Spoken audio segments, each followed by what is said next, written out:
Hi, my name is Marion and I'm a patient of Dr. Jones. I broke my hip 4 months ago, and that's basically when I met Dr. Jones. It was an accident. I fell on the tile floor, nothing, I didn't trip, just turned around and suddenly ended up on the tile floor with a broken hip. Like I said, I was quite nervous about such a major surgery. I've never broken anything in my life, so this was the furthest thing from my mind to suddenly having to face replacement surgery for my hip. From the first moment I met Dr. Jones, I was extremely pleased. He was very personal. He put me at ease, since I was quite nervous about such a major surgery.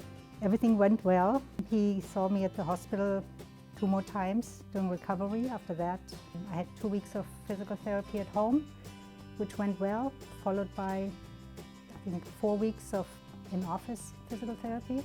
Most of the time, I don't even think about it anymore, and that's been like that for maybe 2 months. Definitely, I would say this is the way to go, to have the anterior approach to the hip replacement, and because it was so easy, I wouldn't even be afraid of having it done.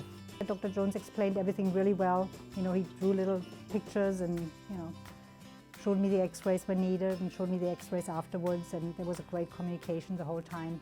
I mean, one time he said, "Oh, you're doing so great," and I said, "Well, I do great because you did great." And I think he was pretty pleased with that. But that's the truth. I mean, it's been a really good experience. I would definitely recommend Dr. Jones. Definitely. Yep, I really liked him.